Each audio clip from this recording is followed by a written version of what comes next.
Deep inside the heart of the Amazon rainforest lies a cave so massive, it defies logic. Stretching for 2,000 feet, this tunnel is so big a human could easily walk around inside of it. Its walls are etched with deep, mysterious claw marks. But this is just one of many. If you travel to the south of Brazil, you'll stumble upon over 1,500 similar caves, ranging from modest tiny burrows to massive passageways. These are not your average spooky, bat-filled caverns. They're what researchers call paleoburrows, also known as ancient underground structures dug by creatures so colossal they make modern elephants look small. Whatever creature dug those tunnels displaced 800 elephants worth of dirt. I know, it still looks like a normal cave, but experts noticed this one was special because the walls were too neat and rounded, and the floor was too smooth. Besides, no water or erosion leaves such signs of serious digging power. These Brazilian caves are the largest geological records of animal activity on the planet. It's like stumbling into a prehistoric house made by creatures the size of cars. To unlock this mystery, researchers analyzed the scratch marks on the walls and realized they had probably been made by giant ground sloths, a species called valgipes, which could weigh nearly 9,000 pounds and eat your average annual menu in about 3 days.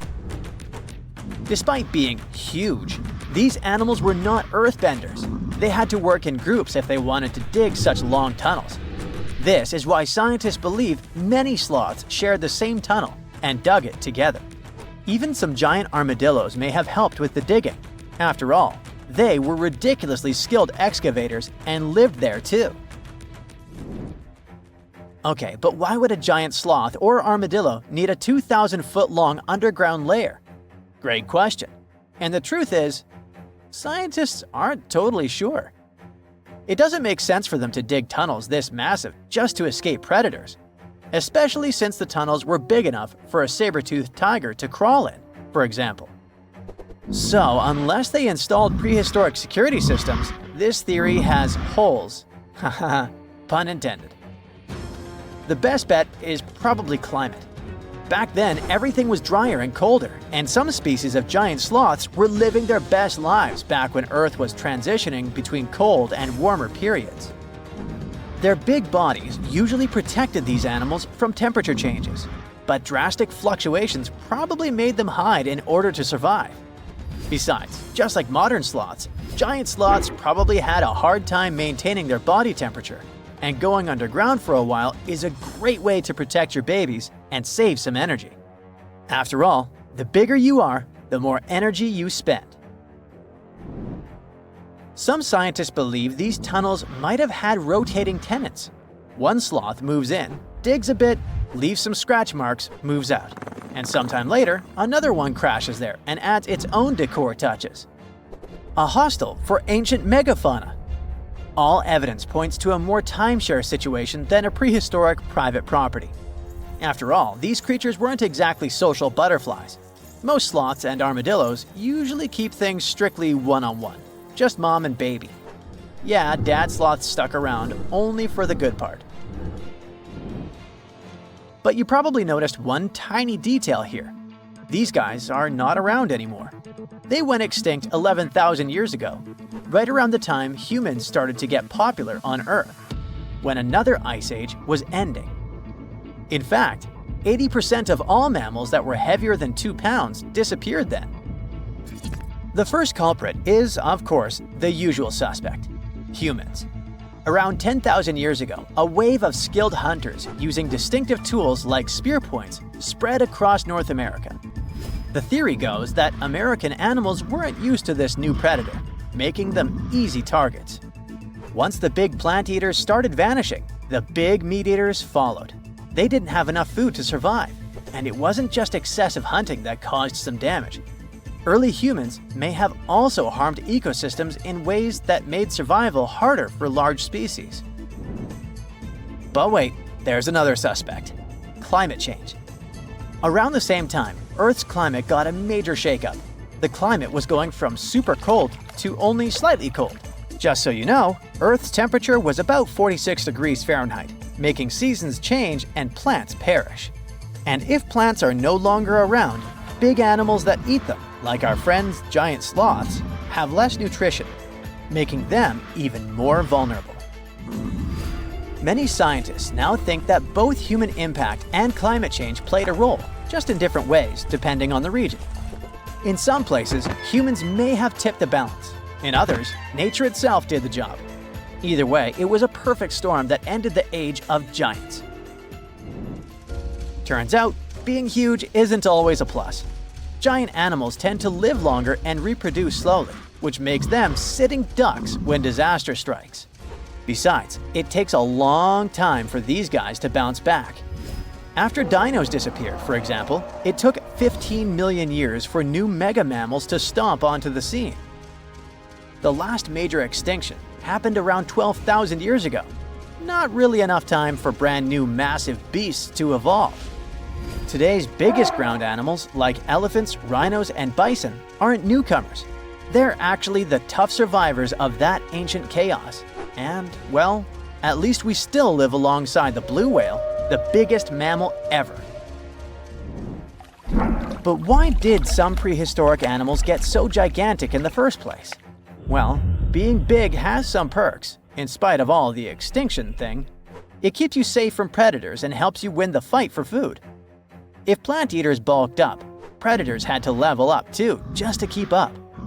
And the environment plays a big role. You see, cold-blooded animals might grow bigger in hot places to stay cool, and warm-blooded giants thrive in cold places to stay warm. One paleontologist even suggested that some dino-sized vegetarians needed those massive bellies just to digest the tough, woody plants of their time, as if they had a salad bar inside their bodies. There's also the thing with oxygen. Back then, Earth's atmosphere had way more of it.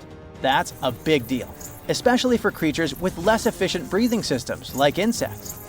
Higher oxygen levels meant their bodies could handle more growth and more activity, kind of like nature's turbo mode. We also have to discuss bones, specifically the lighter ones. Many huge dinosaurs had air sacs built into their skeletons, just like modern birds. This made their bones strong but not ridiculously heavy, meaning they could grow super tall or long without collapsing under their own weight. Those air sacs also helped with cooling down, which is super important when you're basically a walking oven of muscle. On the flip side, modern mammals are limited by gravity and biology. Bigger bodies need stronger hearts, lungs, and blood pressure just to keep functioning, and land doesn't offer much support. This also explains why whales got even bigger than dinosaurs. The ocean acts like a natural support system, which pretty much means that buoyancy helps hold up all that mass. So blue whales can hit a jaw-dropping 330,000 pounds without turning into pancakes. On land, that kind of size would be a serious health hazard. So ancient giants weren't just freaks of nature. They were the result of the right mix of air, food, physics, and environment working together in just the right way. The whole extinction event surely is a bummer for giant sloths that worked as gigantic engineers of nature, but it surely prevented us from sharing the planet with insects the size of crows, like some types of griffin flies or millipedes reaching almost 6 feet in length. Yikes! Now, if you'll excuse me, I'm going to appreciate modern sloths. Slow, small, and thankfully incapable of terraforming the landscape and giving me insect-related panic attacks. In 1969, two brothers went fishing on the Altamaha River in the Clark's Bluff area. They cast their fishing rods, ready to wait for some fish to bite their bait, but at that moment, they saw something strange. At first, they thought it was a sturgeon, but then they saw that the length of this sturgeon was about 13 feet, almost as tall as 2 basketball players. Of course, such a size didn't frighten the brothers because some species of sturgeon can reach a length of 24 feet, which is about 3.5 basketball players. Something else surprised them. The face of this creature resembled that of an alligator. The tail was horizontal, It had a triangular crest along its upper body and sharp metal-colored teeth protruding from its mouth. A creature that looked like a dinosaur was quite an unusual phenomenon for the time when Steven Spielberg was an aspiring young director and didn't even think about creating Jurassic Park. So, on that day in 1969, two brothers saw something elusive, like Bigfoot or the Loch Ness Monster.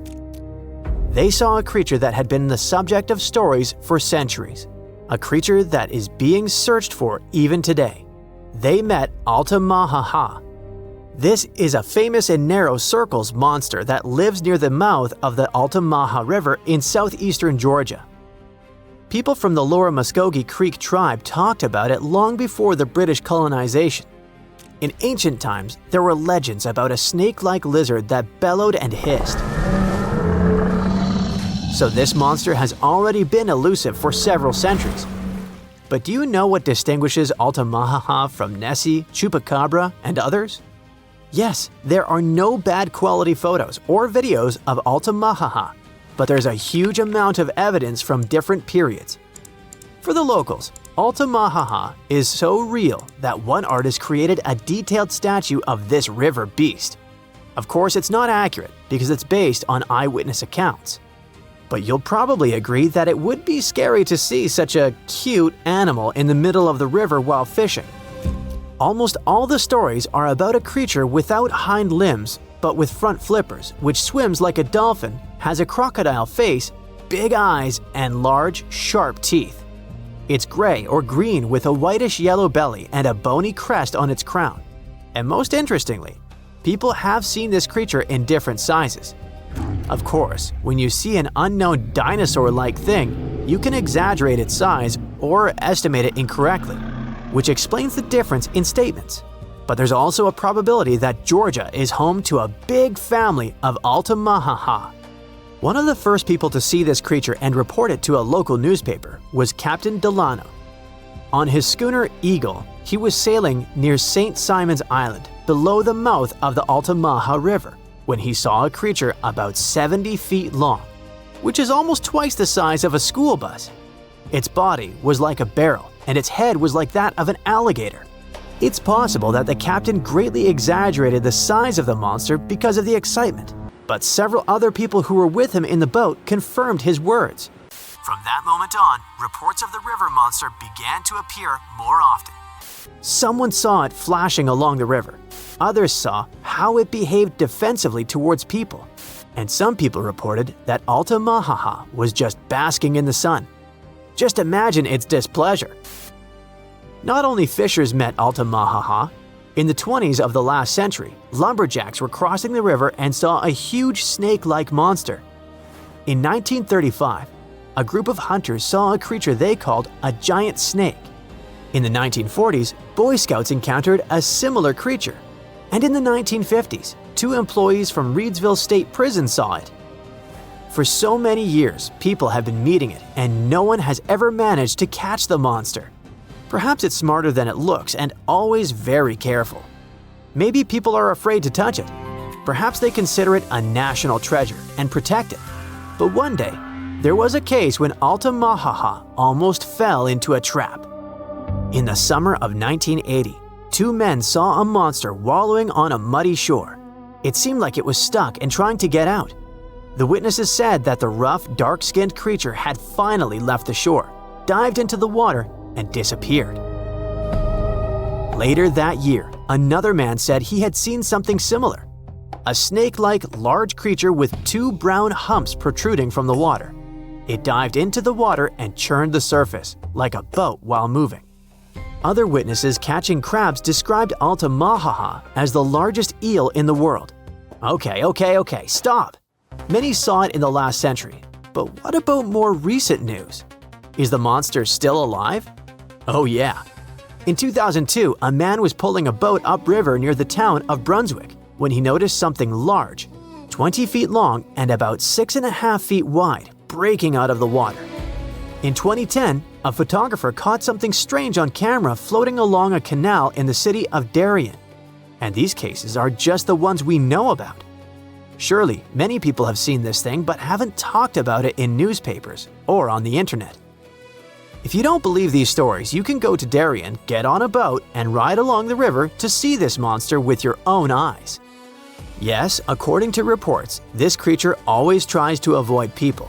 It's very cautious, but all the same, you should not get too close to this water lizard twice the size of a school bus. Go to the Museum of Darien to take a photo of the Altamaha statue. There are also souvenirs with the image of this monster. But let's assume that you or someone else managed not only to take a clear photo of the Altamaha, but also catch it. What is the next course of action?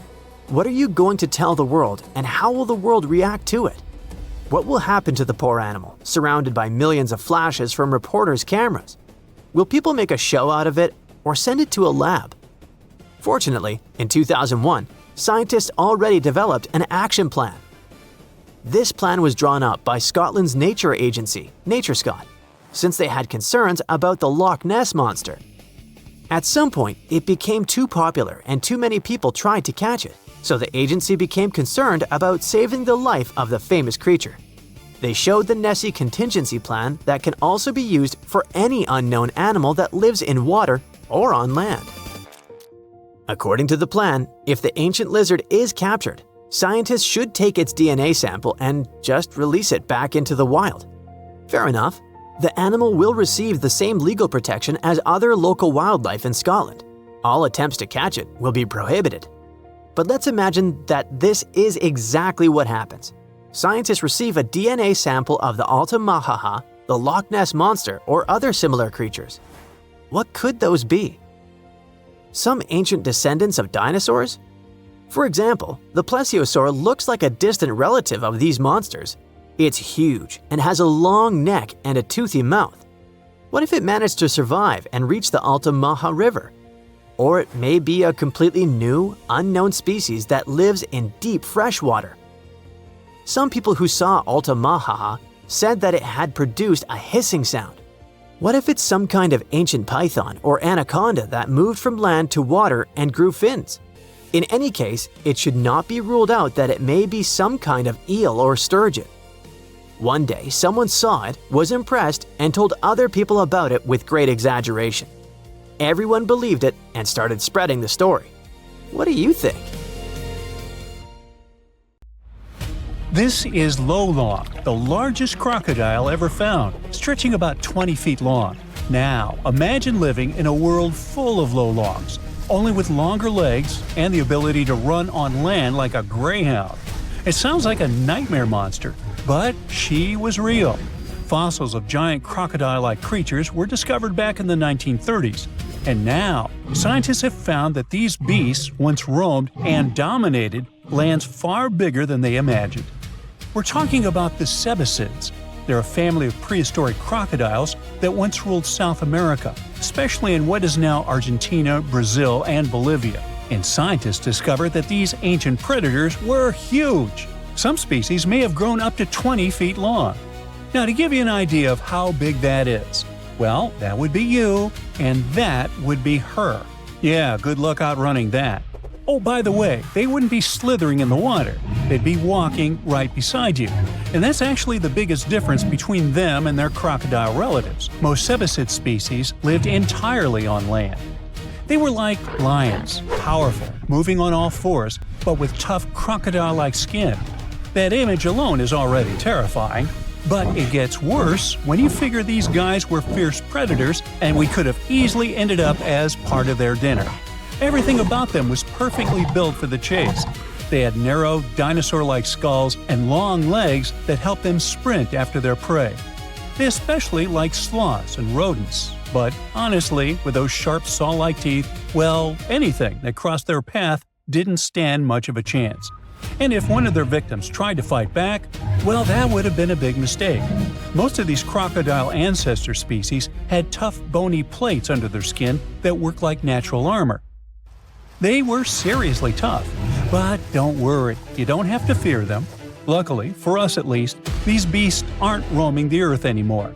According to Jonathan Block, a paleontologist at the Florida Museum of Natural History, these mysterious predators may have been the last of the Notosuchians, a broad group of reptiles that first appeared back in the Jurassic period, Yep, these bad boys shared the planet with dinosaurs.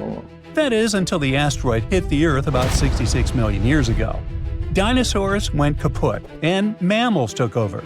They became the land animals, but their path to the top wasn't exactly smooth. They still had to deal with the sebecids in South America. That's right, those tough crocodile-like predators actually survived the asteroid disaster. They also ruled and stayed at the top of the food chain until around 11 million years ago. Or at least that's what scientists thought, until they started finding strange fossilized teeth in the Caribbean. Uh-oh. Let's go back about 30 years when researchers uncovered two roughly 18-million-year-old teeth in Cuba. They had a tapered shape and tiny sharp serrations, perfectly designed for tearing into meat. There was no mistake. Scientists were looking at something that belonged to a top predator. But the question was, who? Had they found a fossil of an ancient giant croc? Well, maybe. Those teeth could have been from a species of sebecid, but that was strange, since scientists didn't think such large ancient predators ever lived in the Caribbean. And things got even stranger when another tooth turned up in Puerto Rico. This one even older, about 29 million years old. But there was a problem. Those teeth alone weren't enough to identify a specific animal. They needed more, so the mystery remained unsolved. Everything changed in 2023. Local work crews were building a road in the Dominican Republic when they suddenly stumbled upon ancient bones. Researchers soon realized they were looking at a fossilized tooth, but this time it came with two vertebrae. That was a big deal, because it's really hard to tell ancient crocodile species apart just from their teeth. But with those two vertebrae, things were different. Crocodile relatives with serrated teeth usually had ball and socket joints between their vertebrae. But in sebecids, that part of the spine was flat, so that made all the difference. It was enough to confirm that the fossil from the Dominican Republic belonged to a sebecid. And just like that, scientists discovered that this ancient predator really did live in the Caribbean. And even more surprising, they found out it was roaming around at least 5 million years before sebecids were thought to have disappeared everywhere else. Okay, but why is finding their fossils in the Caribbean such a big deal? Or better yet, why were scientists so sure before this discovery that they didn't live there? Well, that's because this prehistoric reptile didn't like the sea. Let me explain. The Caribbean is a region in the Americas made up of islands and the surrounding coastal areas. That meant for a land-loving ancient crocodile to travel from, say, Colombia to the Dominican Republic, it would have had to swim. And I mean really swim. We're talking over 350 miles of open ocean with strong currents and rough waves. You can see why that would have been a serious challenge for a land-based sebecid to cross, right? So, that's why scientists thought these prehistoric crocodiles could never have lived in the Caribbean. But now that researchers are finding their fossils there, they may have to find an explanation. And that is where this discovery becomes even more interesting, as it actually supports the Garlandia hypothesis. This idea first appeared in 1994. It suggests that millions of years ago, the movement of Earth's tectonic plates caused a stretch of land, now mostly underwater, to rise up in the Caribbean. This land, called the Aves Ridge, may have connected South America all the way to Puerto Rico, and then to other Caribbean islands like Hispaniola, Cuba, and Jamaica. So basically, it worked like a temporary chain of land bridges, a kind of natural highway that once allowed animals to go from South America to the Caribbean. Mammals, amphibians, and reptiles could actually walk right across instead of taking their chances at sea. The Garlandia hypothesis definitely sounds fascinating, but it's still up for debate. It hasn't been fully accepted by scientists yet, even though plenty of studies since the 90s seem to back it up. And this new discovery of a giant crocodile-like creature in the Dominican Republic could be one more important clue pointing in that direction. It's possible that many of the places where these sebecids once thrived started to disappear as the global climate cooled. Bit by bit, some of them were pushed into warmer tropical areas, until, eventually, the only places left for them to live were the Caribbean islands. This discovery lines up with something else that ecologists have observed around the world. Islands can act like museums of biodiversity, in the sense that they offer a safe place where plants and animals can keep surviving long after their relatives on the mainland have disappeared. In the case of cibicids, the difference is striking. The most recent fossils found in South America date back between 10 and 12 million years ago. But the tooth and vertebrae found in the Dominican Republic are much younger, only about 4.5 million years old. That means this island might have been the last place these giant reptiles called home. And if those serrated teeth found on other Caribbean islands also turned out to belong to cibicids, that would be huge. That would mean that these ancient crocodile-like creatures didn't just live in the Dominican Republic. They were spread across the Caribbean. And who knows, maybe we'll still find more of its fossils in places like Puerto Rico, Haiti, and Jamaica. Although the tropics are among the most biodiverse places on Earth, much of their natural history remains a mystery. Discovering a giant ancient crocodile in the Caribbean is a reminder that the world we live in today is just one chapter of Earth's long, ever-changing history. And who knows what other prehistoric crocodiles or ancient creatures are still waiting to be found beneath our feet. Harvard biologists have uncovered a truly bizarre frog species that sports extendable claws, much like those of a cat. This hairy frog breaks its own bones to produce claws that puncture through its toe pads, likely when it feels threatened. Some salamanders push their ribs through their skin to create protective barbs, but scientists have seen nothing quite like this claw mechanism before. 9 out of 11 frogs in this genus have this feature, and most of them live in Cameroon. A bee's life doesn't have to end after it stings you. Some of them can carefully take out the stinger without passing away later. The bee starts circling around until it loosens and takes out the barbed stinger. After that, it just flies away without leaving any marks on your skin. Unlike wasps, which are carnivorous and can be aggressive, bees are mostly peaceful creatures. They either stay in their hive or move from flower to flower, helping to spread life on Earth because they're crucial for pollination. For bees, stinging is a last resort because it means demise for them, so they can choose not to do it to save themselves. You probably have heard that a salamander can regrow its tail if it loses it completely. Well, Mexican tetra, also known as the blind cavefish, goes further and can grow back its heart. Well, sort of. It won't get a new, full heart overnight, but it can regenerate its tissues. Scientists decided it could be useful for us humans, as they're studying these fish, to see what's their secret, and why not all animals can play the same trick. Thorny devil dragon lizard surely agrees with the proverb, 2 heads are better than 1. The knob growing from its back serves as a false head to trick whoever is after it. They also have a special camouflage coloring and a scary spiny body for extra protection. And if it doesn't sound cool enough, they also drink with their feet. Now that's a handy feature when you live in the scorching hot desert. The water goes directly from their feet to their mouths through little grooves between scales. Meanwhile, some flies have eyes on stalks. It might sound strange, but those stalks are super useful. First off, they give the fly amazing vision, so good they can even peek around corners. Secondly, these stalks can be used as tools to push away rivals, and the longer the stalks and the wider the eyes are set, the more attractive the male fly appears to females. It's like their way of showing off that they're strong and have good genes. Spiders have some seriously awesome biological tricks up their sleeves, or legs. Spinning giant webs of incredible strong silk to catch bad guys is a real superpower, and Darwin's bark spider is especially good at it. This spider can weave massive webs that stretch across entire bodies of water, with anchor strands that reach up to 82 feet long. Scientists were curious about how strong this spider silk really is, so they put it to the test.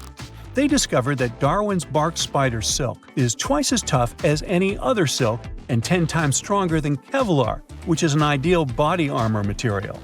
The web can handle insane amounts of kinetic energy before breaking, ensuring that no tiny insect or villain can escape its web.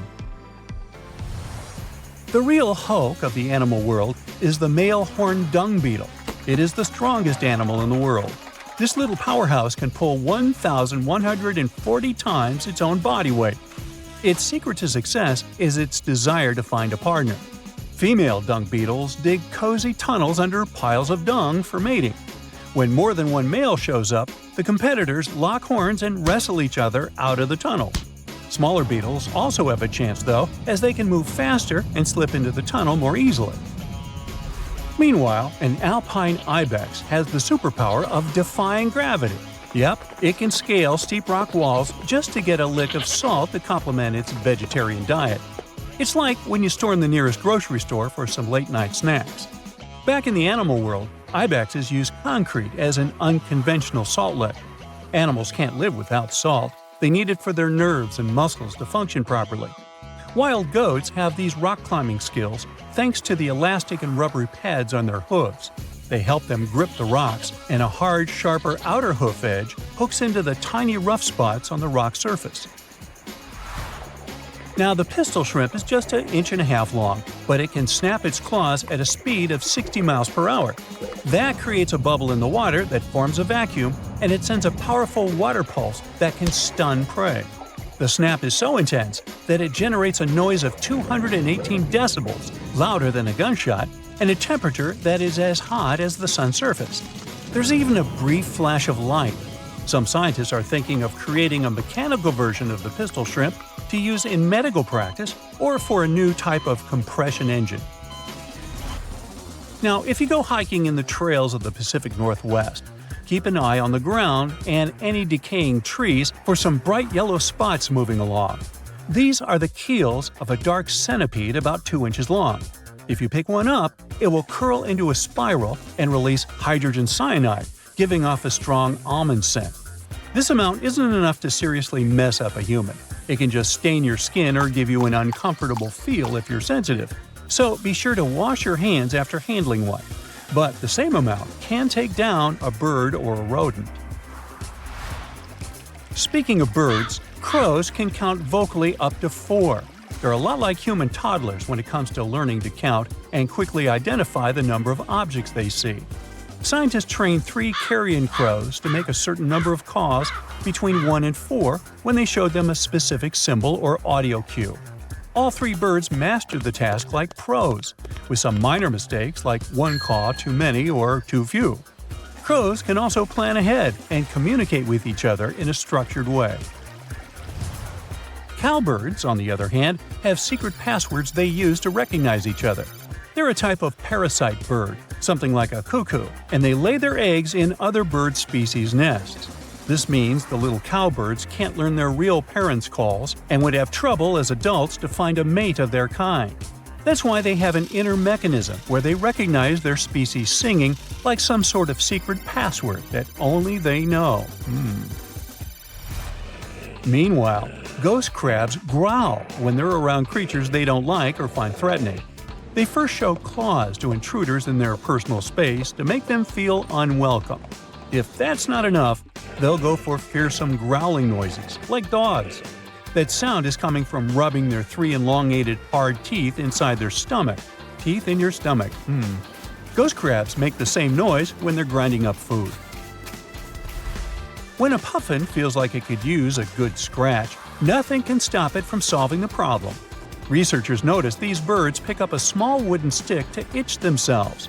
The authors think puffins might need sticks to knock off seabird ticks. Looks like it's more effective than using its own beak. There's an Indian elephant named Koshik who lives in South Korea and can imitate words just like parrots do. Koshik can pronounce the Korean words for yes, no, sit, lie down, and 4 other words. He puts his trunk inside his mouth and shakes it while exhaling to change the tone and pitch of the sounds he produces. If you can whistle with your fingers in the mouth, it's a lot like that.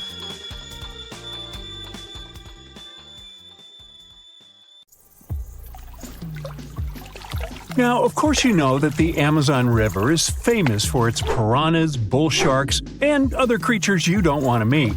But there are even more dangerous rivers in the world.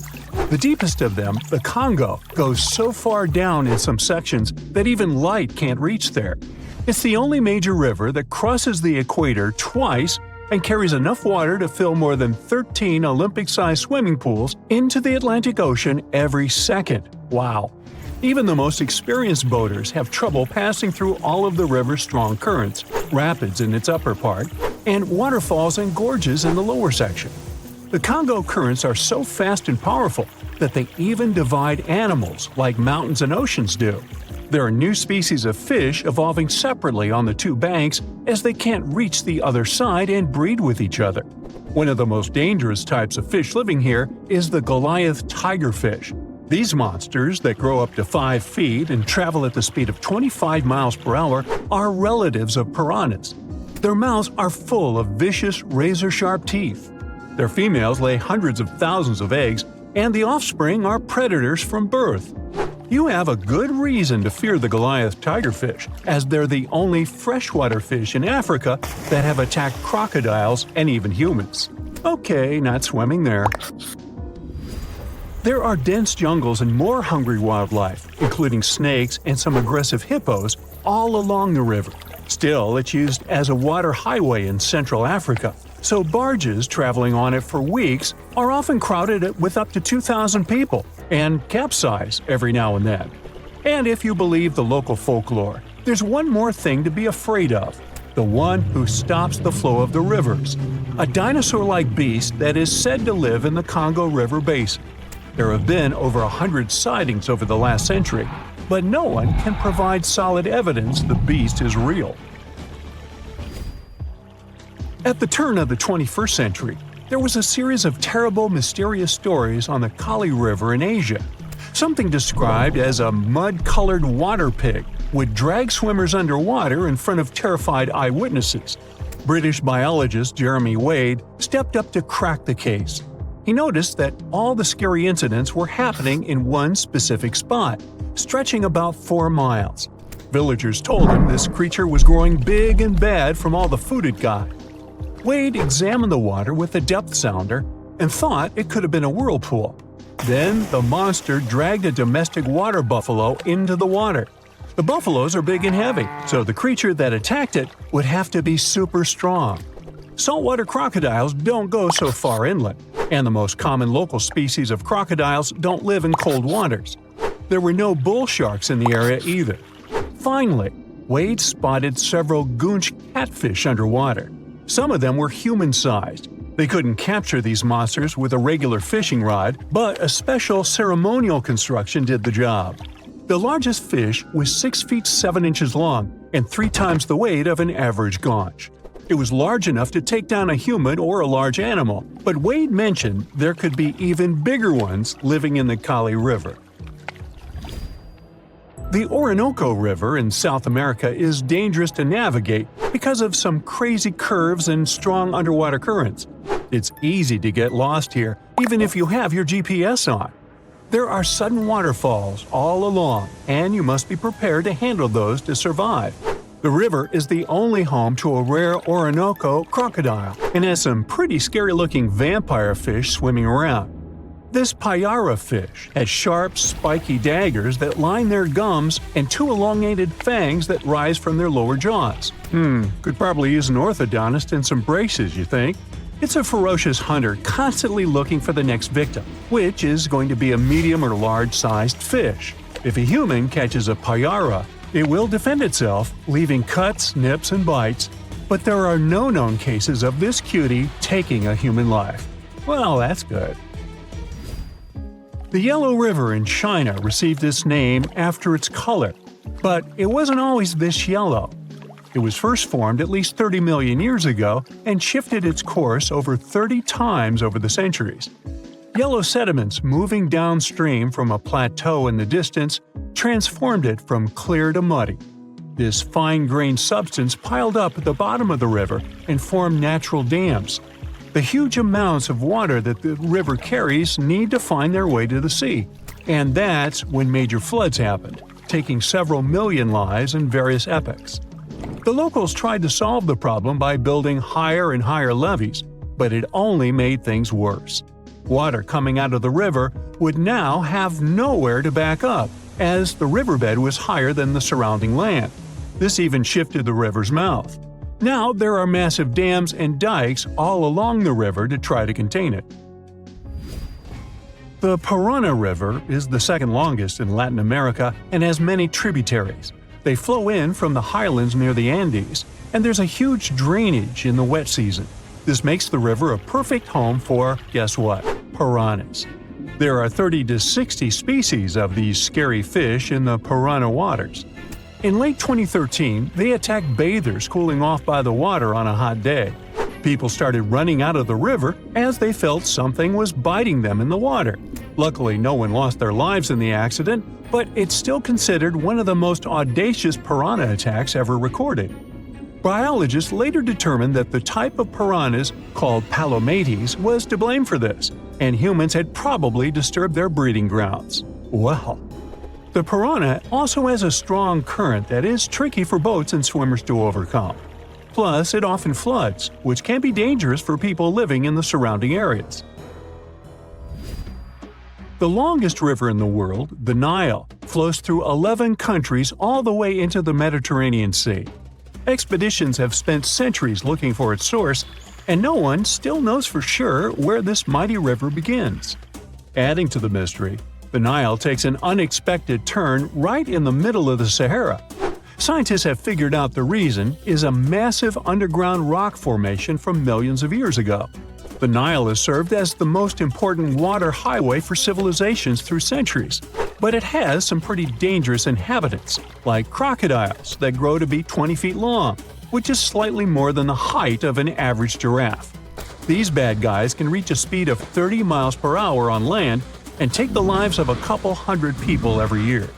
Hippopotamuses that also live here sometimes go after boats, and venomous snakes like the black mamba and the Egyptian cobra add to the mix. One of the most dangerous creatures on the Nile is the mosquito, as they carry around all sorts of diseases that affect hundreds of thousands of people. The Brahmaputra River in Asia carries waters from the mighty Himalayas. When the snows in the mountains melt, the river floods massively, causing landslides, displacing millions of people, and taking the lives of hundreds of animals in the nearby national parks. Such floods are also common during the monsoon season in India, from June to October, with heavy rains. The course of the Brahmaputra River is changed incredibly over the past 2.5 centuries. Erosion is another danger it's hiding. The banks of the river are mostly made of weak cohesive sand and silt, and even though the erosion rate has gone down, it is still the reason a lot of people lose their land and get displaced.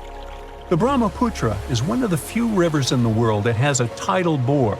That's a strong tidal wave that pushes up the river against the current where a river empties into an ocean or sea. And there you have it. In 2016, two researchers were trekking through the forests of Arunachal Pradesh, India, when they literally stumbled upon this camouflaged beauty hidden in the leaves. A local man pointed out the snake, and they quickly realized it wasn't just any average viper. With its unusual pointed snout, similar to a hump-nosed viper, and a stunning orange belly, this snake had them scratching their heads. Back at camp, they took a closer look and knew they'd found something special. DNA tests at the Indian Institute of Science confirmed it. They found a brand new species, now known scientifically as Trimeresurus arunachalensis. But the snake's unique features didn't stop there. The snake's paired reproductive organ was unlike any other viper, and its scale pattern was completely unique. While its closest relative has around 20 rows of scales around the middle of its body, this mysterious snake had only 17. The next species is a record breaker, and it's known as the largest gecko ever discovered, measuring around 2 feet long and being as thick as a man's wrist. The only known specimen of Delcourt's giant gecko is currently in France, but its exact origins are still a little bit of a puzzle. At first, people thought it might be from New Zealand because some local legends spoke of a giant, mysterious lizard that lived in forests.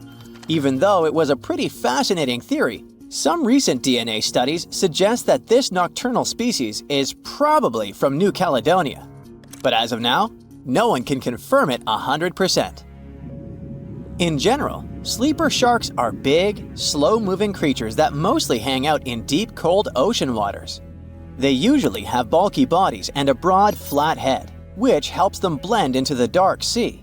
But in 2017, was caught at a fishing harbor and collected from a fish market located in Taiwan, and it didn't look like any of its relatives.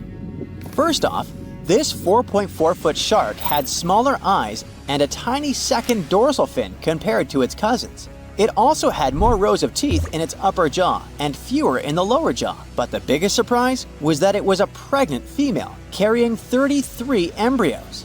This means there are probably more of these sharks hiding out there in the deep ocean. We just haven't found them yet. Meet the pocket shark. It is tiny, just about 5.5 inches long, while most deepwater sharks are around 6.5 feet. But don't let its small size make you underestimate it, because this creature is definitely one of the ocean's coolest secrets. Discovered in 1979 in the deep waters of Chile, this tiny shark is like a real-life spy gadget with its mysterious pockets near its front fins. These pockets are large, measuring about 4% of its body length, and are believed to either glow or secrete pheromones. So this shark might actually light up to either confuse predators or attract prey in the dark depths. And when I say deep, I mean really deep. It is believed that this creature hangs out over 9,000 feet down, which is roughly the height of 7 Empire State Buildings stacked on top of each other, but inside the ocean. Besides its initial discovery in Chile, it was spotted again in 2010 in the Gulf of Mexico, but it hasn't shown up since. The pocket shark is not the only glowing animal we're talking about today. This inch-long cockroach, scientifically known as Luchihormetica lucae, was actually first collected back in 1939, but only got its moment in the spotlight decades later in 2012. What makes this little buddy so interesting is that it uses bioluminescence, meaning it has spots that light up in the dark. Unlike fireflies that mostly use their glow to find a mate, this cockroach uses its light to mimic a toxic click beetle and scare off predators. Unfortunately, the region in Ecuador where it was found was hit hard by a volcanic eruption, raising fears that this glowing marvel might be a one-of-a-kind discovery. Continuing with tiny creatures, meet Hippocampus minotaur, also known as the bull-neck seahorse. This little seahorse stands out with its wide neck, large head, and small body, which is why it's got the Minotaur nickname. The only known specimens were collected off the coast of Eden, Australia, and no one has ever seen it alive in its natural habitat. So that's why we don't know much about its day-to-day life. Some studies suggest it lives deep underwater, around 325 feet down, which is roughly the equivalent to the height of a 30-story building. It's believed this mysterious seahorse likes to wrap its prehensile tail around corals and might even hide in sand beds. Its yellow-orange color likely helps it blend into coral reefs. So spotting this intriguing creature in the ocean is pretty much like trying to find a needle in a haystack.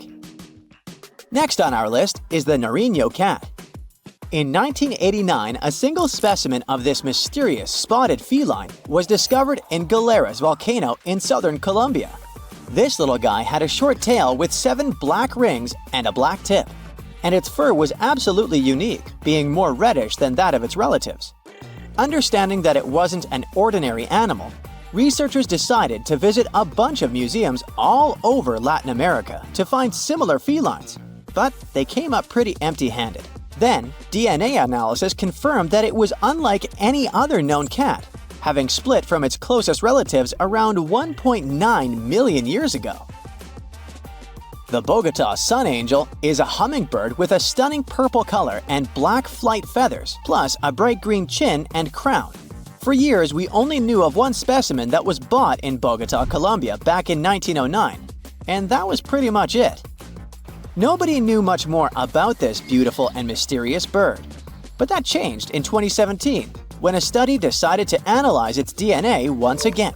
The results suggest that the Bogota sun angel might not be a completely separate species after all. It looks like it is actually a hybrid, meaning it was a mix of hummingbirds from two different species. And it's likely that its mother was a long-tailed sylph, which is a gorgeous hummingbird that mostly lives in the Andes in South America. The spotted green pigeon, also known as the Liverpool pigeon, is like the unicorn of the bird world.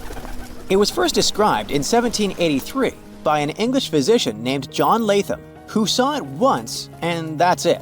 Since then, no one has ever doubted that it was a pigeon, and many researchers were convinced it was a distinct species. But recent DNA studies revealed that this bird could actually be closely related to the famous dodo. You know, that chubby, flightless bird from Mauritius that looked like a giant pigeon with a quirky beak. Anyway, the Liverpool pigeon is about 13 inches long and has a unique look with yellow spotted feathers. Unlike its ground-loving cousin, the Nicobar pigeon, the spotted green pigeon was likely more of a tree hugger, feasting on fruits up in the branches. Today, if you want to see this rare bird, you'll have to visit the World Museum in Liverpool, where the only known specimen resides. While you're in England, make sure to swing by London and check out the Natural History Museum. There, you will find the only specimen of a flying fox known scientifically as Pteropus bruneus. Flying foxes are usually some of the largest bats in the world. Their body length, I mean their size excluding their wings, can be around 16 inches. But this special bat, discovered in 1874 at Percy Island, is more like a mini version of its cousins, measuring 8.3 inches from head to toe. So even though it hasn't been spotted in the wild for a while, I wouldn't worry too much if you happen to come across it. 75 million years ago, North America was full of scary dinos, both walking and flying, and insects the size of birds. But the biggest predator there was something way scarier, a crocodile so massive it could swallow dinosaurs whole. This beast was roughly the length of a school bus, weighed more than 5 tons, and had teeth the size of bananas.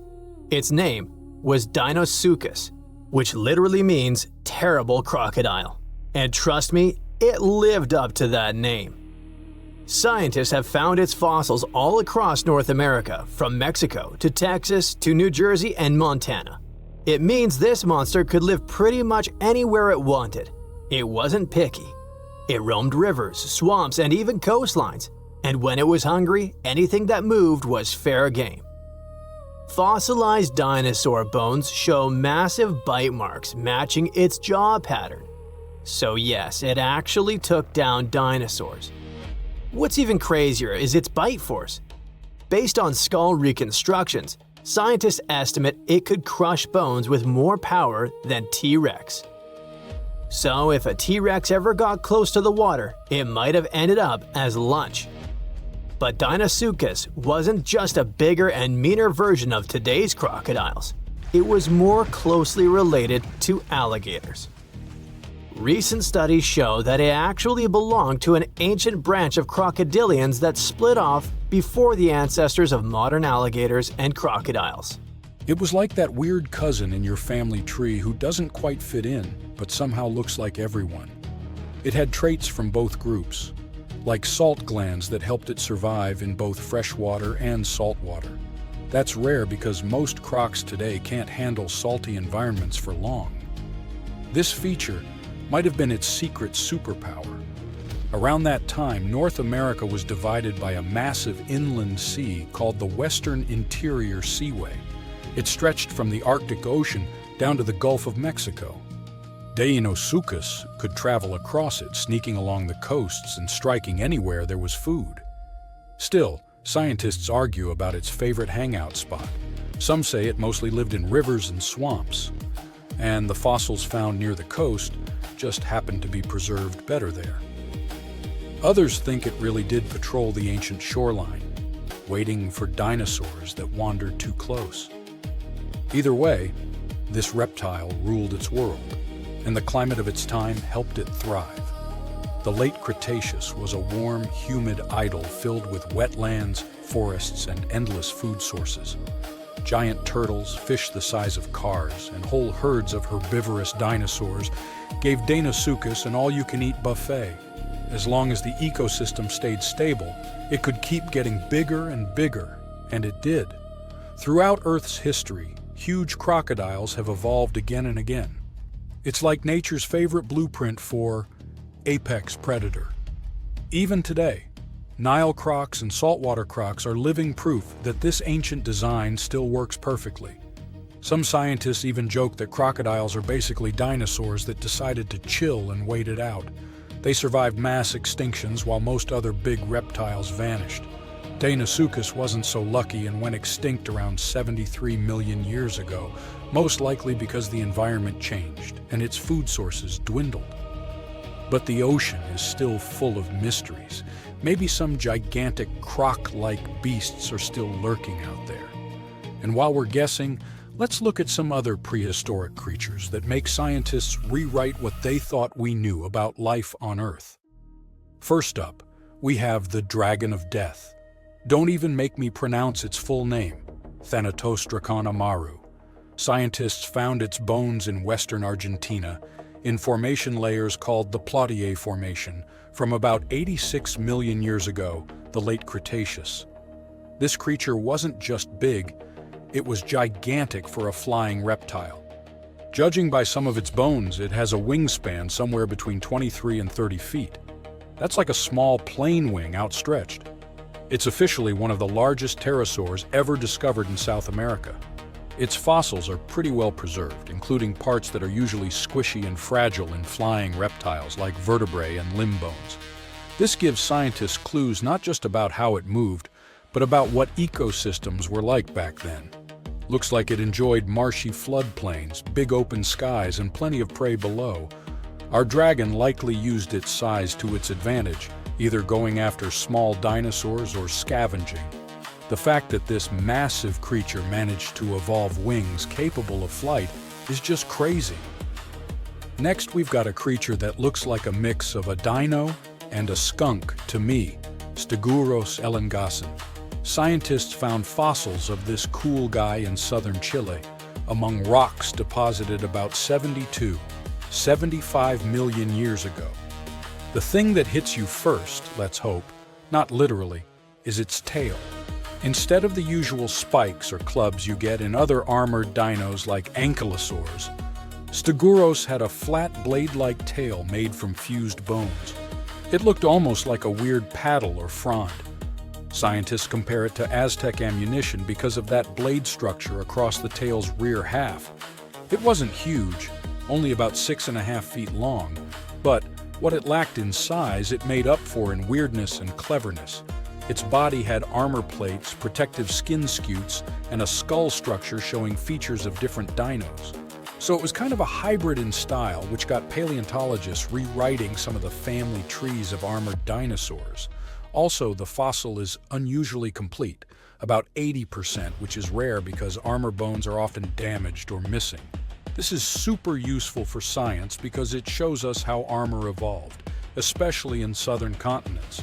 And you definitely need to meet our next hero, a truly bizarre marine reptile that once patrolled the waters of what's now Wyoming, Serpentisuchops fisteri. This creature was part crocodile, part sea monster, and 100% nightmare fuel.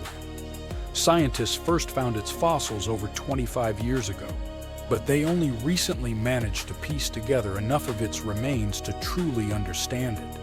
It had a super long neck, which was normal for plesiosaurs, and a croc-like skull and body. Most fossil books would tell you these traits shouldn't exist in the same animal. So this guy was a stunning exception.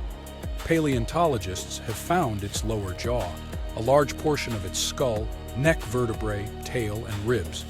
So they were able to reconstruct not just what it looked like, but how it likely moved, swam, and hunted. About 35% of its body is preserved, which is not so often for marine reptiles, and it lets scientists learn a lot about its lifestyle. With its long neck and the power of a crocodile, plus a super combo of speed, reach, and bite, this guy was most likely a top predator of its time. Last but not least, we have this cool dino, Duonicus tsokhtbatari, that lived in Mongolia's Gobi Desert around 90 to 95 million years ago during the Cretaceous period. It wasn't a meat eater like T. rex, but more of a plant muncher. It grew to about 10 feet long, roughly the size of a tall adult human lying down, and weighed around 575 pounds. Pretty hefty for a leaf eater. The craziest thing about this heavy guy was its hands. It only had 2 fingers on each hand, and each finger carried a giant curved claw about a foot long, covered in keratin, the same stuff your nails are made of. That keratin actually added over 40% to the claw's length, which is super rare to see preserved in fossils. Because of that, scientists can actually study the full shape and structure of the claw, not just the bone. Its hands weren't just for show, though. We can see fused wrist bones and stiff joints in the fossil, which means it could grab and pull down branches to eat leaves.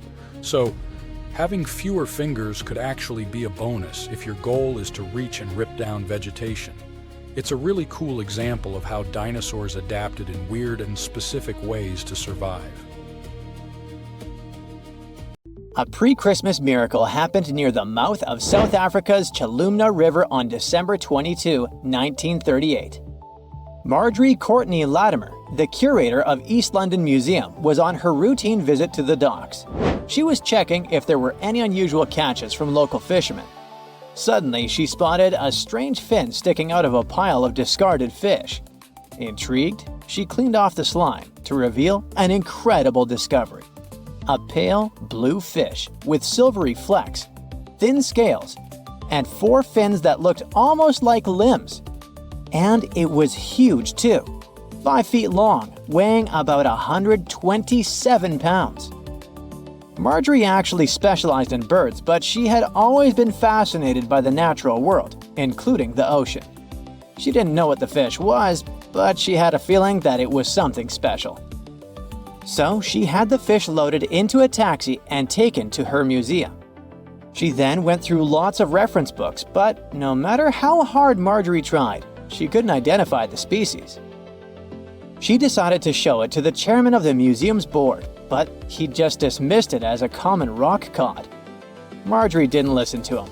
The creature fascinated her so much that she kept studying it, and even tried to preserve it by having it taxidermied, although she couldn't save the organs. Desperate for answers, she reached out to a fish expert, J.L.B. Smith. But tough luck, he was away at that moment. When Smith finally saw the drawing, he got instantly intrigued. By January, he finally wrote the response to Marjorie, saying the fish was giving him sleepless nights. He was eager to see it in person. On February 16, when he finally arrived at the museum and laid eyes on the fish, he was stunned. Suddenly, it dawned on him that he was looking at a coelacanth, a species believed to have gone extinct 66 million years ago. This made it a Lazarus species, an extinct species that reappears after a long absence in the fossil record. It was like seeing a fossil come to life. Scientists thought that this creature had vanished with the dinosaurs. Thanks to Marjorie's persistence, this became one of the most remarkable biological finds of the 20th century. The entire genus Latimeria was named in her honor. Turns out, fish was vibing in the deep ocean waters, completely unbothered by an asteroid strike for millions of years. Today, at least 2 species of coelacanth are known to exist. Both come from this ancient lineage that survived the test of time. They mostly live in the Indian Ocean, with some chilling around Indonesia here and there. Coelacanths look and behave very differently from other fish. Their creepy fins actually move in a way similar to how human arms and legs move. They also have a special joint in their skull that lets them raise a part of their head while feeding. That's because they're related to tetrapods, those guys that were the first to step out of the waters to the land. Michael Smith is a British naturalist. On July 2018, he was exploring the remote Wandiwoi mountain range in Papua, Indonesia. He was there to search for rare, pretty flowers called rhododendrons, but he accidentally took a photo of a funky-looking creature. Smith got very curious about this animal. He then returned for another expedition, this time with a local guide. He spent 10 tough days searching high in the mountains. The terrain was harsh, with constant rain, slippery ground, and leeches crawling into their boots. When they were already exhausted and close to giving up, the miracle happened. The team finally spotted and snapped a picture of the animal. This cute thing turned out to be the Wandiwoy tree kangaroo, the one thought to be extinct for 90 years. The first time it was discovered was 1928. It's a sad story. A biologist spotted it while studying the area, and this was the first and the last time we saw that animal. But as it turned out, it wasn't extinct at all. It's just a very elusive and sneaky creature. This marsupial lives in small, isolated, steep and misty forests. Very few people venture there, all because of the reasons we mentioned: the rugged terrain, dense bamboo thickets, lack of water. Even the local hunters had never seen one. They're super cute with their round face, reddish fur, and appearance that looks like a mix of a monkey and a bear. It's a weird type of kangaroo that jumps on the trees, not the land. When Michael Smith rediscovered it, he immediately contacted experts, including a specialist on tree kangaroos. The discovery was confirmed. Even though it's still hard to catch these creatures in the wild, they're still a mystery to science, and scientists try to protect the species. In 1996, researchers from the Wildlife Conservation Society were walking around the meat market in Thakek, Laos. Suddenly, they spotted a bunch of weird rats. Yeah, it may seem to be a common thing for a market, but those were no simple rats at all. At first, they thought it was a new species. They called this new rodent the Laotian rock rat. This animal was so different from other rodents that biologists wanted to place it in its own family. But in 2006, Mary Dawson and her team challenged this idea. They suggested that the Laotian rock rat might actually belong to an ancient family of rodents, the ones that were believed to have been extinct for 11 million years. In the same year, scientists finally captured and documented a live specimen. And guess what?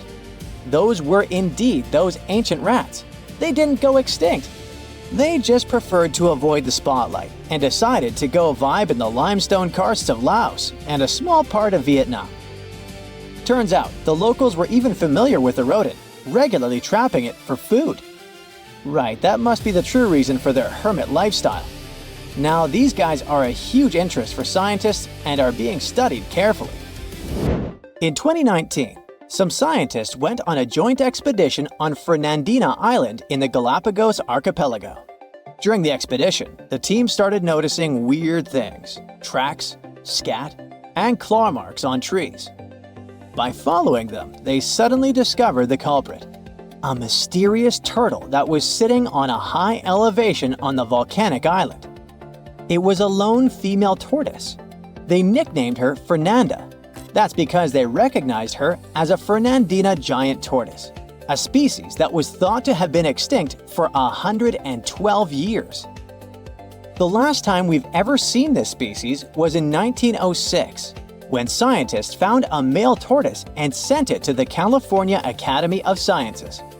They thought that volcanic eruptions and extensive hunting caused the species to completely disappear. This was a huge deal. It provided hope for the survival of the Fernandina giant tortoise. Park rangers said that they saw signs of at least 2 other tortoises, so maybe they'll be able to find them soon. The Galapagos Conservancy has launched fundraising efforts to support further expeditions. In July of 2007, Luis Enrique Minguez was hiking in La Palma, a small island in the Canary Islands. He's a researcher in the Institute of Ecology and Conservation. While he was walking through the northeastern part of the island, he spotted an interesting lizard. The lizard was almost 12 inches long. He saw it near a forest trail, about 147 feet above sea level. Minguez took a photo of the lizard and shared it with his buddy researchers. After seeing the pictures, they realized that it was the long-lost La Palma giant lizard. This species was presumed to be extinct for centuries. They thought that it disappeared within the last 500 years due to being hunted by cats and habitat destruction. Unfortunately, even though they were super hyped up at first, things didn't go so well next time.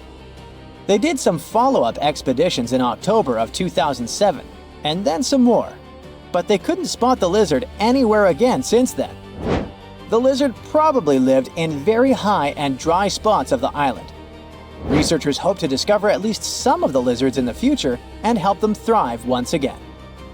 So, does the mysterious Devil's Gardens in the Amazon rainforest ring any bells? Don't worry, it's not some spooky phenomenon. It's the work of some tiny but mighty insects called the lemon ants. These ants inject a natural herbicide, formic acid, into any other plant that is not the tree species that they call home. By doing this, they create a space for their treehouse saplings to grow, allowing the ant colony to expand as it occupies new nesting sites in the saplings. That's some efficient gardening, if you ask me. But don't be fooled. These devil gardens are not just a bunch of boring old trees. In fact, they are botanical anomalies that grow very slowly every year, and some of them are over 800 years old. Who knew ants could create such impressive and long-lasting structures? Of course, the rainforest is still one of the most diverse ecosystems on Earth, with a remarkable diversity of plant life. But it's fascinating to see the control ants can have over their environment, creating single-species structures in such a complex ecosystem. But where does the name Devil's Garden come from? We know ants are to blame, but is there something else hiding in the Amazon rainforest? Well, picture this. You're strolling along, taking in the lush foliage, when suddenly you stumble upon a clearing. But wait, there's something strange about this patch of land. There's no vegetation, just a handful of trees standing alone in the dirt. What's going on here? It's easy to understand why people came up with this name after seeing the weird stretch of vegetation. And as humans do, they came up with quite an impressive legend to back up the story.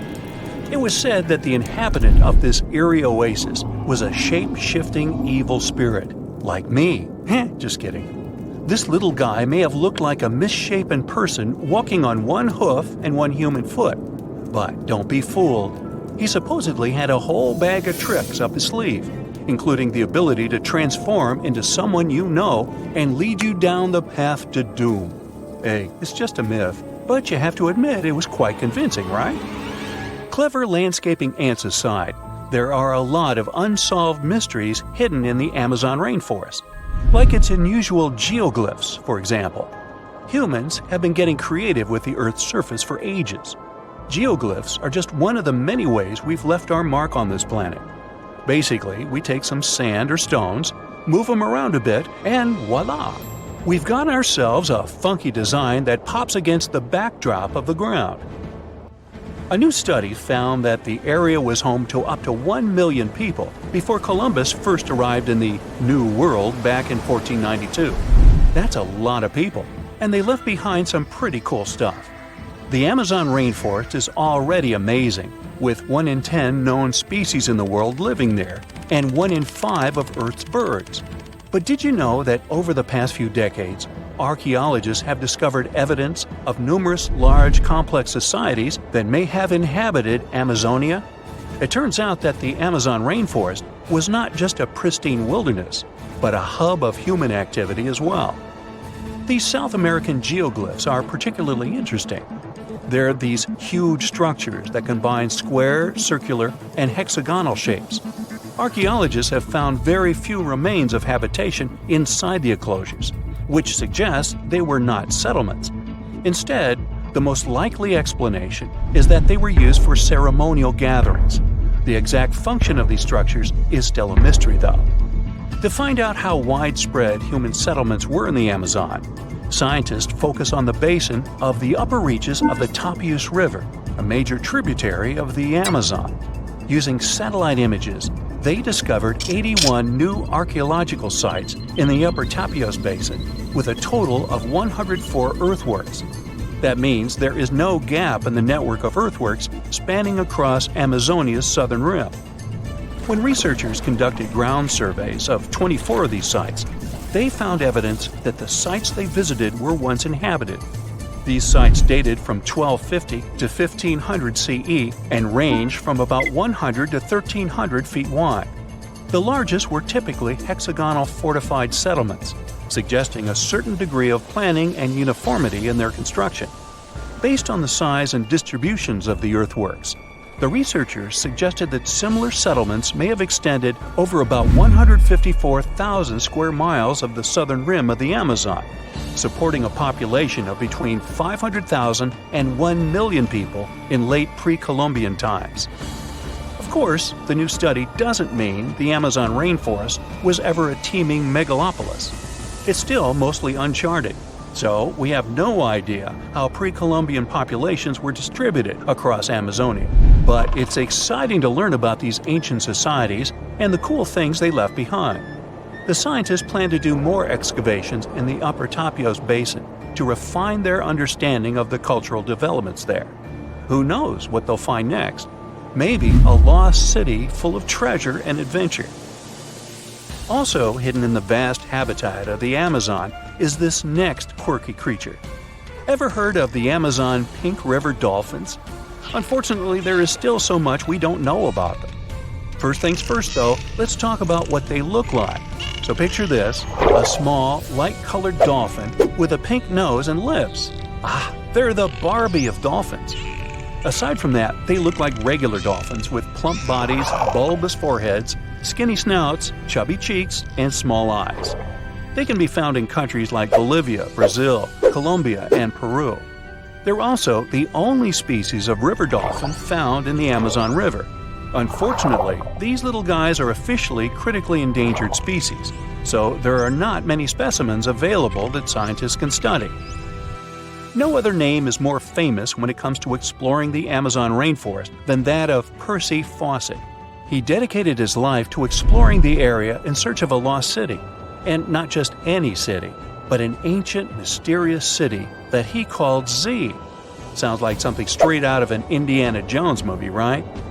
Percy was born in England in 1867 and had quite a career before he started exploring.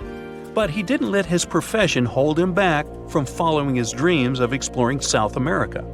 In fact, he made 7 expeditions to the Amazon between 1906 and 1924, each time getting closer to uncovering the secrets of Z.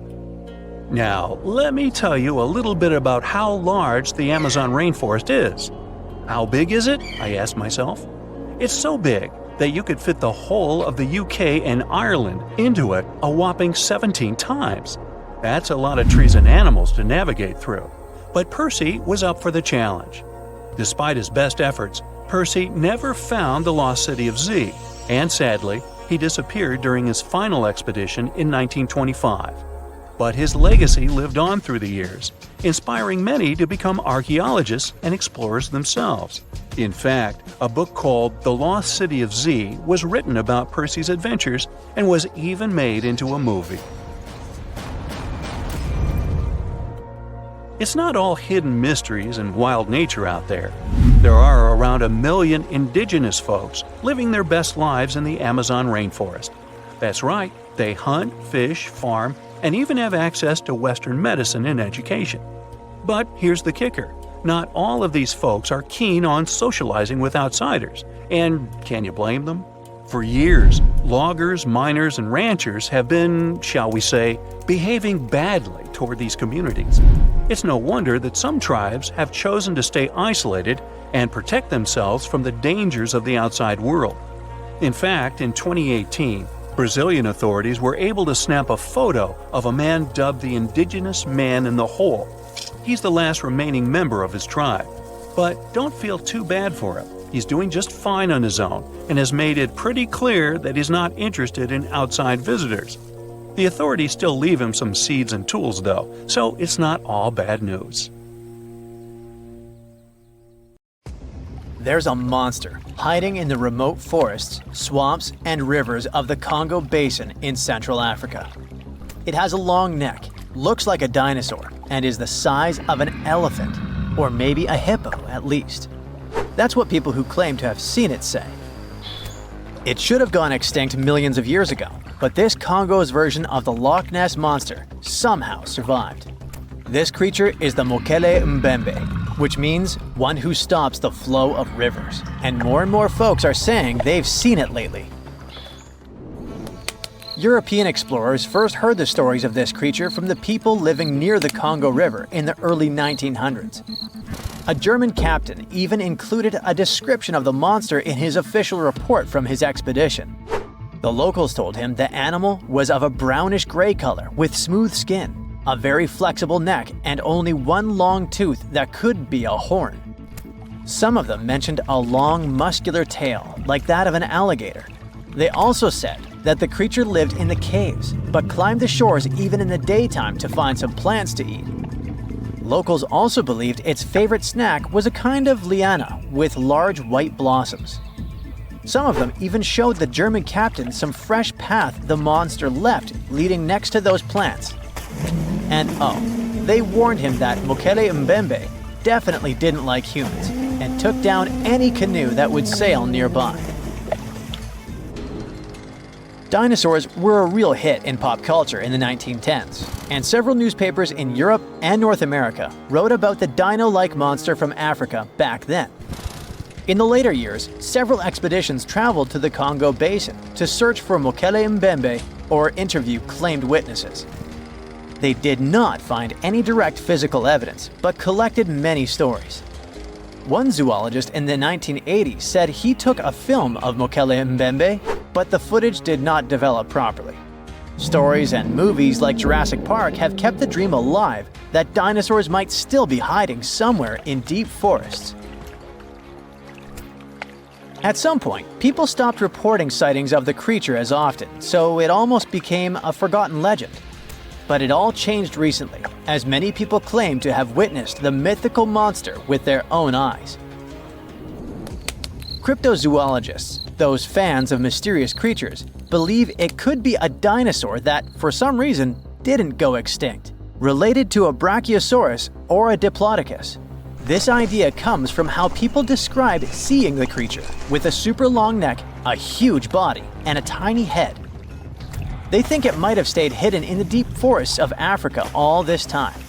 But scientists say that if it really were the last living dinosaur, we would have found some real proof by now, like a photo or bones or something showing it walking around the Congo Basin. Some expeditions that are trying to find proof the monster is real have even used sonar technology to scan the murky waters of Central African rivers and lakes in search of any large, unidentified creatures. Some people even narrowed down the monster's location to a specific remote lake, surrounded by untouched jungle in the swamps. So far, the search for evidence hasn't been successful. The explanation behind all the sightings of the Mokele Mbembe could be the changing ecosystem. More and more human settlements are moving into the huge Congo Basin rainforest. People aren't used to seeing large animals that live in the forest, so they believe they have witnessed the mysterious creature from their folklore. The human brain often fills in the gaps in something we don't know and uses imagination to explain it, especially if there's a ready-made version that everyone's heard of. But still, we can't completely rule out the possibility that there are some new, unknown species of animals hiding in the Congo forests. Maybe just not a missing dinosaur. Another legend, this time Mongolian, says there's a giant worm living deep in the Gobi Desert. Yep, similar to the monster you've seen in Dune. The creature, which is supposedly up to 6 feet long, can spit acid that could melt anything and shoot electricity. They say it spends most of its days hiding underneath the sandy dunes, but likes to come out during the wetter months of June and July. The people in the West first found out about the megaworm of the Gobi Desert thanks to an American paleontologist, Roy Chapman Andrews. This brave man was probably the inspiration for Indiana Jones. In 1926, he wrote about the creature in his book. At the meeting with Mongolian leaders, Andrews heard detailed descriptions of the creature, even though none of them had ever seen it themselves. One of them said it looked like a sausage that was about 2 feet long, with no head or legs. According to him, the worm was so poisonous that just touching it could instantly take your life, and it lived in the loneliest parts of the Gobi Desert. Andrews didn't think the creature was real, but he shared these stories again in another book. And then, stories of the monster spread around the world. In some of them, it's only 1 foot long, In others, it's as large as a human. Some say it looks like a snake, and some describe it as a caterpillar. Some people claim it has wings and can fly, and others think it could be a supernatural evil being without a body. The color of the creature also remains a subject of debate. It could be white-gray, brown, or even bright red. The stories of witnesses are probably so different because the creature doesn't even exist. In 1983, one scientist who was visiting the region heard that an old man had managed to finally catch the mysterious worm. He also found out there was a nest nearby and decided to risk it all and see it. But instead of a scary monster, there was a tartar sand boa inside. Luckily for the scientist, this snake is non-venomous, but it does have gray-brown scales and could match the description of the giant worm. When he showed it to the locals, supposedly all of them said it was the monster they had seen. Big expeditions from America, Britain, and New Zealand came to the Gobi Desert to try and find the creature. Many other adventurers came from all around the world on their own, but found no evidence the monster was real. But many Mongolians are sure the death worm is no fantasy. If you don't believe there's a monster in the Gobi Desert, how about one in Lake Worth in Texas? According to local folklore, there's a part human, part goat creature with scales and long clawed fingers hiding there. It all started back in July 1969, when locals claimed to have spotted this mysterious creature roaming around. The newspapers loved the story and started reporting about new sightings. One article said that the monster jumped out of a tree and landed on some guy's car. Another report claimed that the Lake Worth monster decided to throw an automobile tire at a group of people. Someone even managed to take a photo of the creature, and the newspapers published it. Locals started flocking to the lake at night, hoping to catch a glimpse of the creature, but no one could find any evidence it was real after all. The author of the monster's photograph later said it was most likely someone's prank, because the creature really wanted to be seen. Then, a reporter from the local newspaper received an anonymous letter saying that it was 3 high school students who decided to dress up and scare people. Even despite this, some cryptozoologists think it could have been an undiscovered primate species that walks on 2 legs. We don't know if the Worth monster is real, but it does one good thing and brings together the local community. Every year since 2009, they throw the Lake Worth Monster Bash.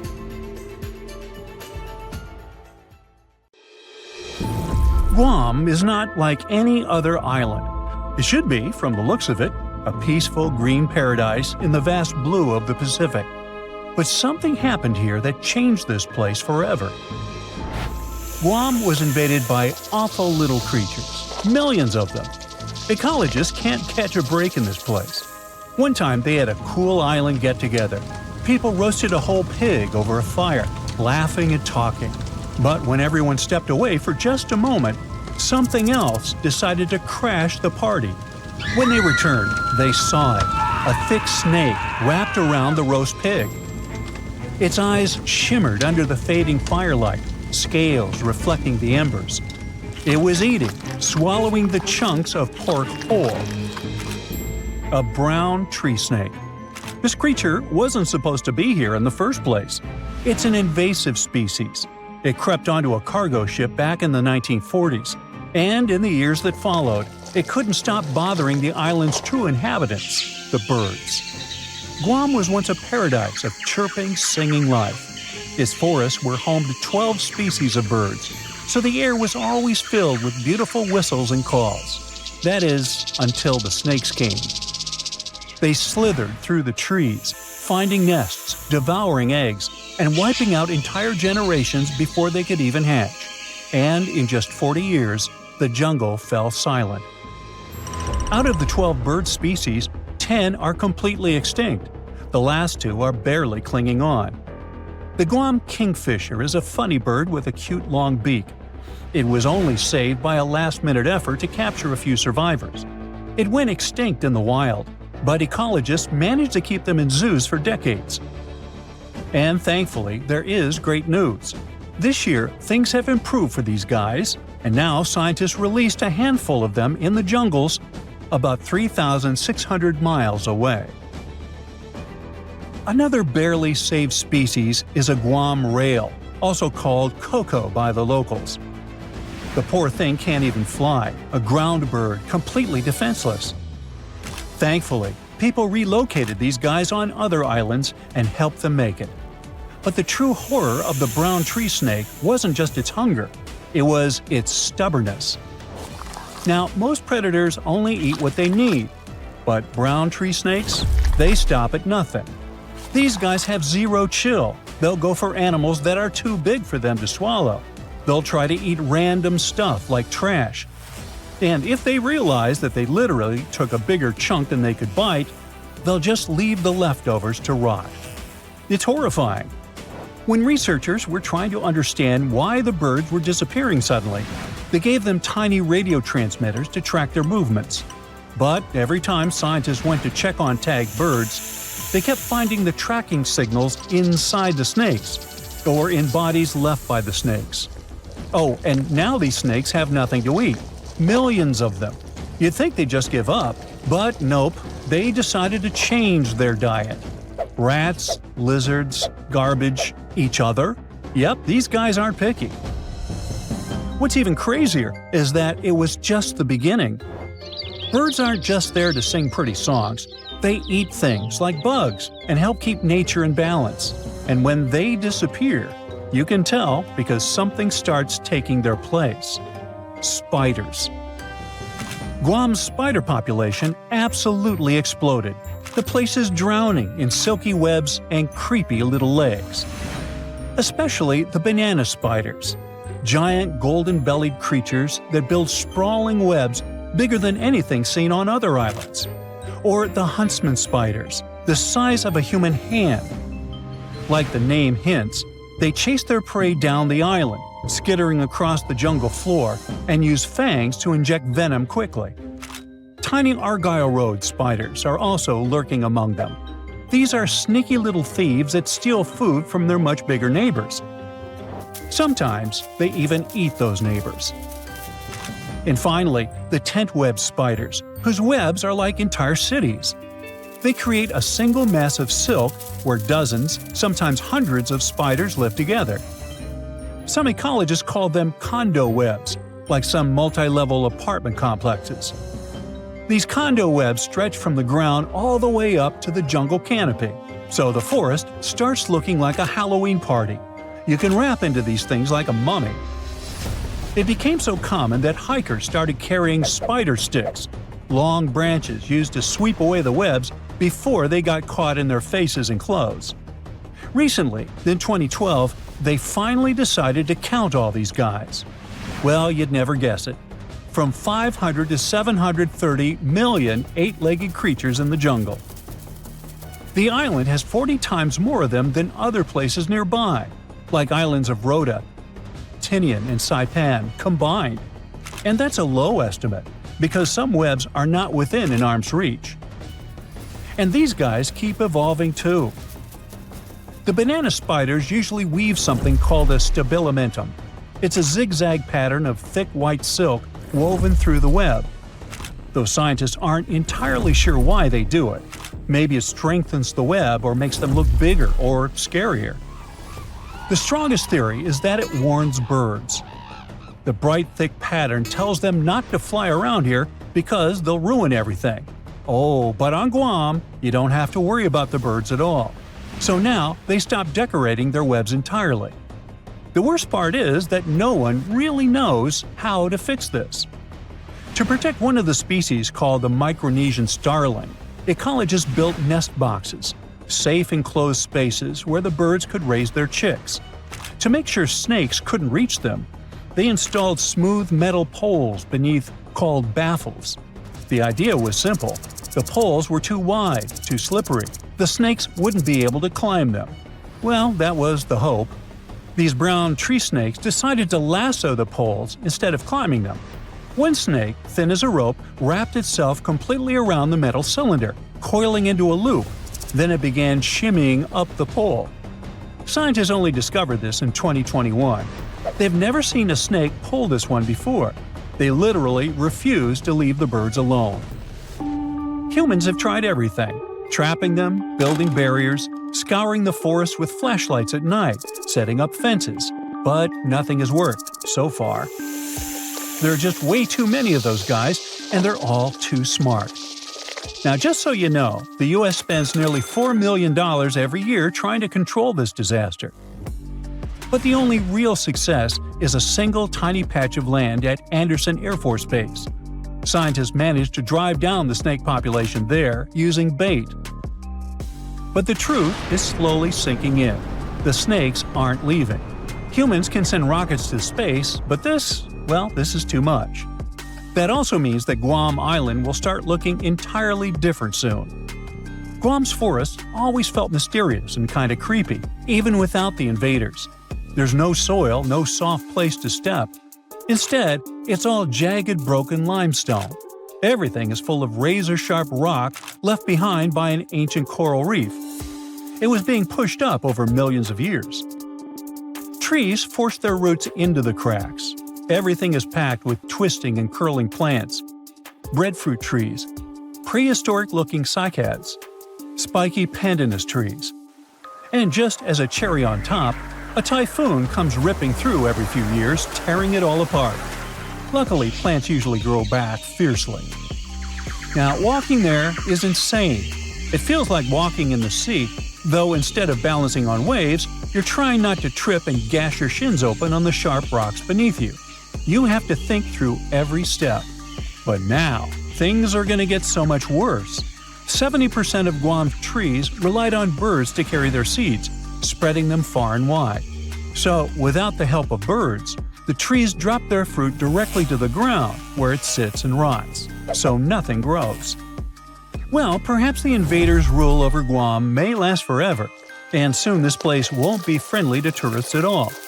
It may become one of the worst places on Earth, if it isn't already. If you ever get one-on-one with an alligator, you can save yourself using just one simple trick. At least that worked for a young visitor of Moss Park in Florida who escaped a gator's grasp. Juliana was swimming in shallow water when an alligator bit her leg and refused to let go of it. Luckily for her, the girl knew exactly what to do because she was paying attention during her visit to a theme park with gators. First, she tried hitting the animal on the forehead, but it didn't work. Then, she decided to use her knowledge and stuck 2 fingers up the gator's nose. The animal opened his mouth to take in some air, and the leg was free. I don't want to scare you or anything, but there are around 5 million wild American alligators roaming across 10 states. Some of them live in places you go to rest, like golf courses, swamps, lakes, rivers, hiking and bike trails, and fishing spots. Gators rarely go after people because we're not their prey. Dogs and horses do it way more often, but they have a reputation as ambush predators, and every attack goes viral.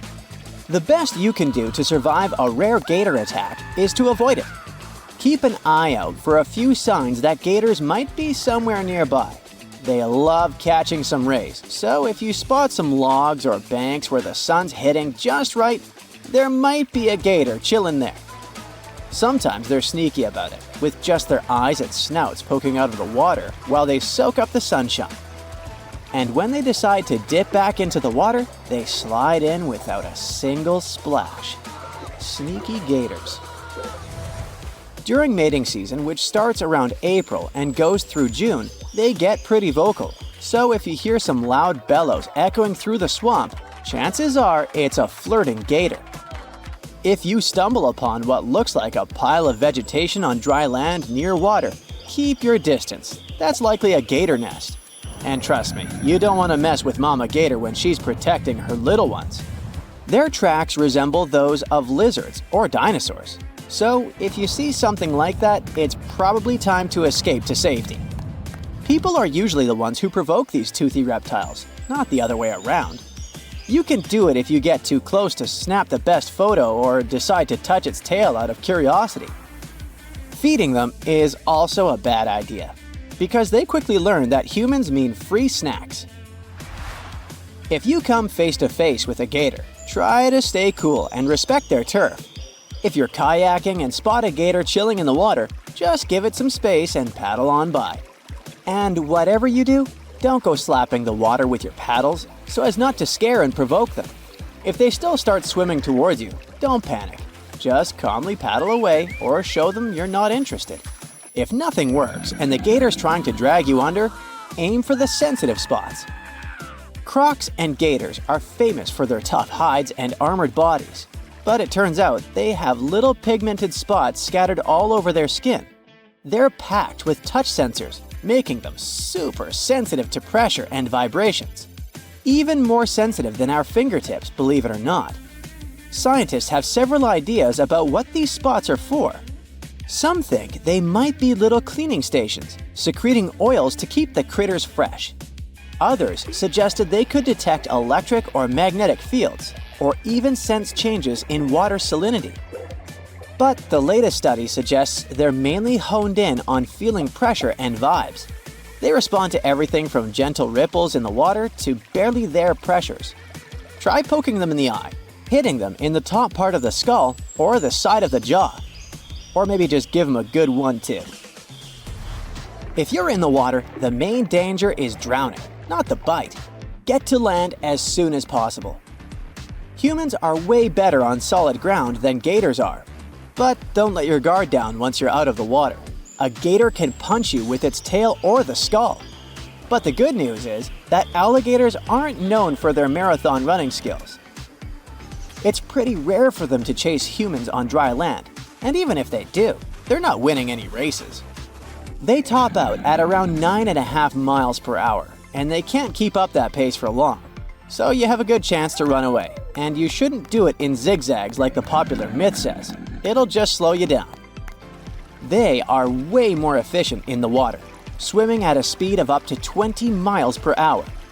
Plus, gators can hold their breath underwater for up to half an hour, and some have beaten that record with an impressive 24 hours.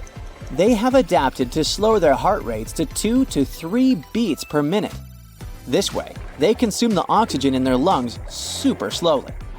They have their eyes smartly placed on the tops of their heads so they can see what's up above the water while hiding in it, kinda like a periscope. But not all is lost for you.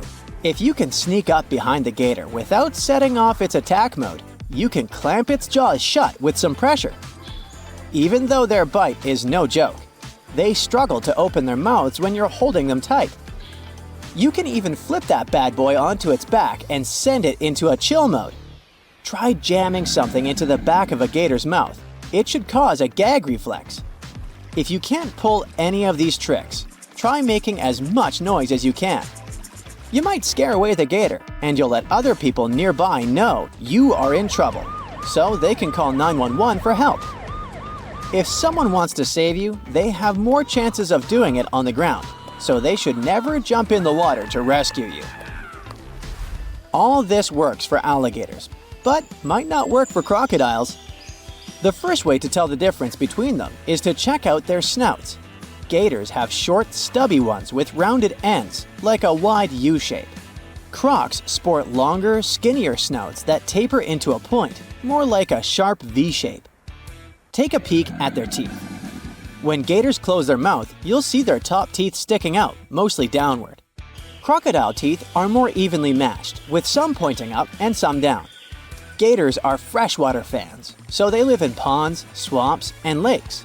Crocs live in freshwater, brackish water, and even salty coastal areas. Gators are usually more relaxed than crocs, but both can get wild, especially if they're feeling peckish. So if you spot either one in the wild, give them plenty of space and maybe a friendly wave from afar. Despite all the obvious risks, some people still think it's cool to have an alligator as a pet, although it's mostly illegal. The first problem is that you need a lot of space, because that tiny 7-inch gator you think is cute is gonna turn into a massive beast, especially if it's male. A gator has 80 teeth in its mouth and muscles that can crush bones with over 3,000 pounds of force. These guys are also really smart and can figure out how to escape their enclosure, anticipate your moves, and even use tools to get what they want. You might think you can train one, but it's not like teaching your pup to sit and roll over. It takes years of experience and a whole team behind you to change their wild instincts. Plus, they're bottomless pits when it comes to food. Finally, these guys stick around for a long, long time, over 50 years. So when you realize you can't handle it anymore or just don't want it, good luck finding someone to take it off your hands.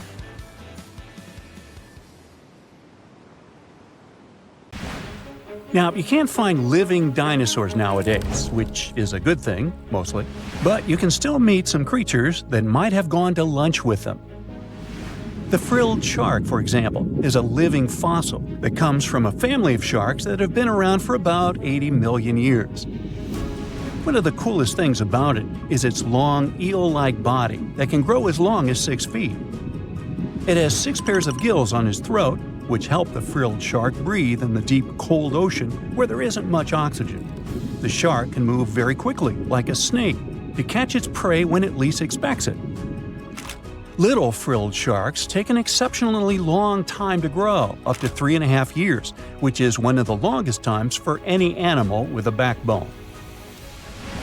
The Chinese giant salamander is another living fossil that can tell you what was going on Earth around 170 million years ago. Now, when I say tell, I really mean it, as it can make sounds like hisses, whistles, and barks, and even a noise that sounds like a crying kid.